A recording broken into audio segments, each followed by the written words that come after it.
President Biden seeking to assure Asian-Pacific allies that the U.S. is a more reliable trade partner than the Chinese communist regime.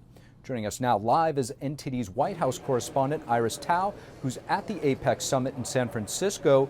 Good evening, Iris. What are Biden's latest comments today directed at Beijing? Good evening to you as well, Steve. As President Biden is seeking to deepen ties with Indo-Pacific economies right here at the APEC summit, he's again highlighting the fundamental differences that exist between the United States and the Chinese regime. Here is him addressing a CEO summit today on Thursday. Watch. We have real differences with Beijing when it comes to maintaining fair and level economic playing field and protecting your intellectual property. We'll be firm, standing up for our values and our interests. And President Biden asked that businesses as well as countries can count on the U.S. as a reliable and secure partner. And that echoes with Biden's calls for countries to rally behind the U.S.'s Indo-Pacific economic framework, which is often seen as a more reliable alternative to China's Belt and Road Initiative. And all this comes after President Biden said he'd raised human rights issues with the head of the CCP and also called him a dictator. Watch. Well, look, he is. I mean, he's a dictator in the sense that he is the guy who runs a country that is a communist country that's based on a form of government totally different than ours.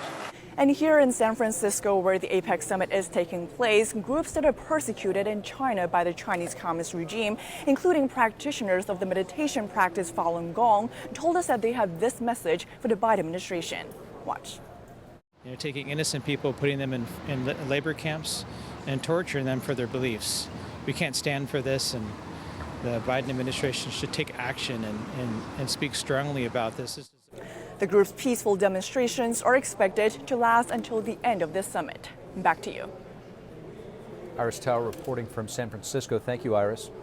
So is the United States ready for military challenges from the Chinese Communist regime and Russia in the near future? Congressman Don Bacon, who is a retired U.S. Air Force general, joins us now to discuss. Congressman, as a former general in the United States Air Force, how do you assess China's recent military activities around the Taiwan Strait, as well as the CCP's repeated incursion of Taiwan's airspace?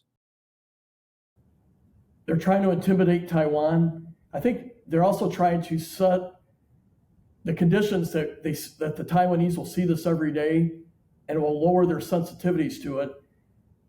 Because if they ever invade, they'll be doing a bunch of the same stuff. So what they're doing is they're trying to, trying to think of the right words, make it harder for Taiwan to know when they will actually do an invasion. Because if you do this stuff every day, it takes away some of those indicators before an invasion. So I see it as setting the parameters for a future invasion, and they're also just trying to intimidate Taiwan. Speaking of that, there was a hearing yesterday which mentioned the need for change in the U.S.'s defense strategy to defend interest against Russia and China. I want to play a soundbite and get your reaction on the other side. The Commission concluded that U.S. defense strategy and posture must change to properly defend its vital interests and improve strategic stability with Russia and China. Given the current threat trajectories, in the coming years, the U.S. will face a world with two nations that possess nuclear weapons, nuclear arsenals on par with our own. Facing, deterring two nuclear weapons is unprecedented. Well, we have to modernize our nuclear forces, so we've let them atrophy. You know, our ICBMs are 5 years old. Our bombers, many of our bombers, are 6 decades old. Our ICBMs are 5 decades old. Our submarines are 3 decades old. So we're going to have to recapitalize our nuclear force. We also got to be investing in our conventional capabilities, because that also serves as a deterrent. But when it's all said and done, America can't be alone and take on China, Russia, Iran, North Korea.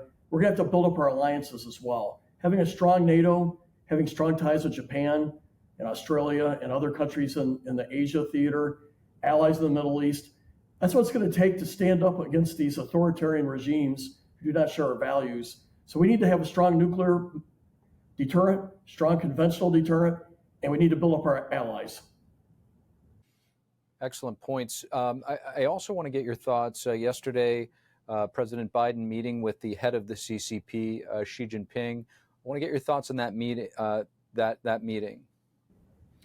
Well, we obviously want to have reasonable relations with China. But we got to remember, they're torturing Uyghurs. They're having them in slave camps. They're sterilizing their women forcibly, the Uyghur women. They're doing terrible things to the Tibetans. They're threatening Taiwan.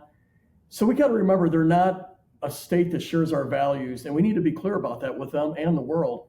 They want to expand trade with their neighbors, but we got to remind their neighbors what China's doing to its own people. But that said, we don't want war with China either. So we got to have some kind of reasonable relationship there. And we also have to reset the trade standards. I mean, they can't, do this predatory trade stuff that they've been doing with us over the last several decades. It's got to be equal trade. And we have to ensure that our supply chains, the critical stuff, is not coming out of China. Like, for example, they make all the penicillin right now. We should have other sources of penicillin, as just one example. And so I'm glad that they met. I don't think the president should go out there, though. He looks like he has his hat in hand, like begging for time with the president. You know what? China could come to us and ask for meetings, and not always us asking for meetings with them. I don't think we should be looking like we're needy or begging China to do stuff. We are the superpower. We have the values of freedom and equality under the law, human dignity. We should act like it. Congressman Don Bacon, really appreciate your perspective. Thank you. Thank you. A scathing report coming out of the House Ethics Committee claims to have overwhelming evidence that New York Republican Congressman George Santos broke the law, concluding that he cannot be trusted. This is Santos is facing a 23-count federal indictment. NTD's Melina Wisecup has more. After a month-long investigation, the Bipartisan Ethics Committee finds that Republican Congressman George Santos knowingly violated a number of ethics and criminal statutes. Many of those crimes that are referred to in this report are actually the same crimes that he's facing a total of 23 federal charges for right now. The report reads, Representative Santos sought to fraudulently exploit every aspect of his House candidacy for his own personal profit, accusing him of using campaign funds and his personal affairs and lying about his background to win over donors and constituents. The evidence consists of more than 170,000 pages of documents and testimonies from dozens of witnesses. The committee is now referring this evidence to the Department of Justice, and Santos has responded to this report, calling it a politicized smear.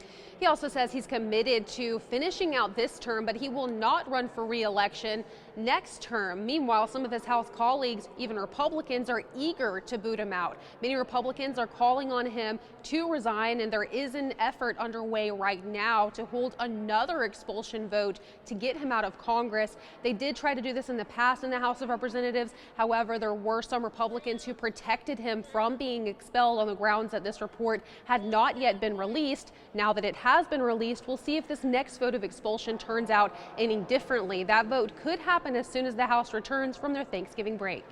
Reporting from Capitol Hill, Melina Wisecup, NTD News. And turning now to former President Trump's civil trial in New York. A New York appeals judge today temporarily lifting the gag order that barred Trump and his lawyers from speaking publicly about the case. This decision follows the former president's legal team filing an emergency lawsuit saying that the order is an abuse of power. As of now, Trump is allowed to speak freely about the court staff and the case itself.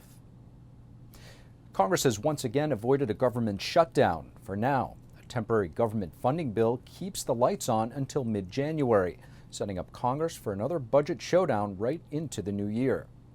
Late last night, the Senate passed the stopgap measure with a near unanimous support, 10 Republicans and 1 Democrat opposing it. The vote count was more surprising in the House, where more Democrats than Republicans supported the GOP-led bill. Now it's headed to the White House for President Biden's signature. But this budget fight is far from over. House Speaker Mike Johnson is in a tight spot between Republicans who will settle for nothing less than serious budget cuts and a previous deal between former Speaker Kevin McCarthy and the White House.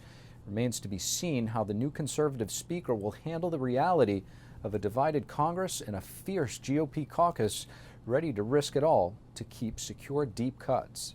Thank you for watching the Capitol Report. If you want to see our full broadcast, check us out at epochtv.com.